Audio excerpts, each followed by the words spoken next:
Hey guys, Nishant here. Welcome to another series called Car News.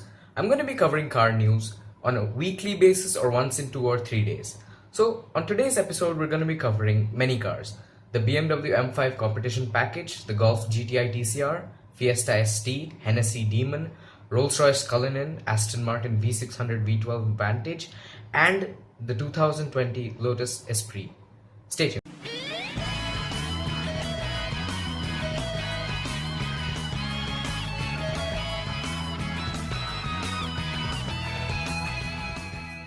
So BMW recently launched a competition package for their BMW M5. Who even thought the M5 needed more power?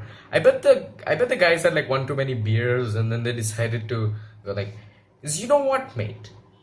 The BMW M5 doesn't have enough power. Let's throw more power at it.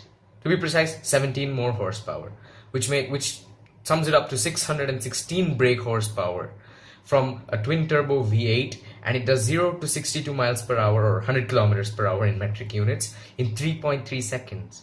Remember when supercars used to do that? Now a 2-ton saloon does that. Wow. It does 0 to 124 miles per hour in 10.8 seconds. That's like supercar fast. And now it's got a sharper chassis, a semi facelift with some fancy bits and some more aggression added into it. Torque stays the same, but the power band is a little wider, hence resulting in the better acceleration figures. And unlike the M2 competition package, this one stays on sale alongside with the regular M5. So you can go to the BMW dealership and buy an insane M5 or a more insane M5 competition package. Next car on the list of car news is going to be the Golf GTI TCR. Volkswagen has been teasing us for a long time about the Club Sport successor, though not in true sense, but the Club Sport was a fantastic car. It defined what the Golf stood for: a light, powerful, manual gearbox car. The TCR some stats have been given out. It makes 286 bhp with a de-restricted 164 miles per hour top speed. 286 bhp is a little less than the Golf Club Sport, but let it pass. It's nearly production ready, as you can see in the pictures. These are not exactly production pictures, but it's close. It has a VAQ locking differential, and the power comes from the same EA888 2-liter inline-4 turbo engine. It's got 19-inch wheels. It's lower by 20 millimeters and stiffer as well. It's not as good as the Club Sport, but hey, and according to what the pictures suggest, it's going to be DSG only. Okay, next car. So the Fiesta ST pricing was recently launched, and it comes out at around 18,995 Great British pounds, as per my sources of Car Throttle. Hey, in fact, this whole episode has sources from Car Throttle, Evo Magazine, and Road and Track. So thanks to them. This car is fantastically priced because this makes the Swift Sport look even more overpriced, as if that wasn't possible. It's got a performance pack which is only 850 pounds, and I'm saying only because it's not just a bunch of stickers or anything. It includes a Quaife limited slip diff, launch control, and steering wheel shift lights. That appeals to everyone's inner 9-year-old. In terms of performance, it's got around it's got a 3-cylinder turbo making quite a lot of horsepower, quite a lot as in 190 to 200 horsepower, and you're looking at a 0 to 62 miles per hour or 0 to 100 kilometers per hour time of 6.5 seconds, which is 0.4 seconds quicker than the old one, which is fantastic. And according to pictures, it looks like it still retains the fun characteristic of the old one. As you can see, it rolls around. It's quite playful. Let's wait for the reviews and see how it looks like. Sadly, we're never going to see one in India, so sad face. Next up, the Hennessy Demon. So Dodge released the Demon with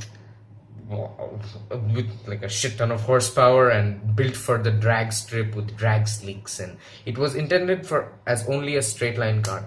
And Hennessy decided it's not fast enough. We're gonna add more power, as they usually do. So the stock car could do 0 to 60 miles per hour in 2.3 seconds and do the quarter mile in 9.65 seconds on a prepped surface, of course, but that's still insane power. And the Hennessy version does 0 to 60 miles per hour in, get this, 1.9 seconds. That's F1 car fast. And complete the quarter in 9.14 seconds. That's mind-blowing. And how do they do this? It makes 1,035 horsepower and 948 pounds-foot of torque from its supercharged 6.8-liter V12, 6.2 liter, and It's an increase of 195 horsepower and 231 pounds-feet of torque. How does it make this much more power? Well, it's achieved by replacing the 2.7-liter supercharger on the original car, which is already humongous, with a 4.5-liter blower. Now we have a supercharger that's bigger than most V8s. Wow.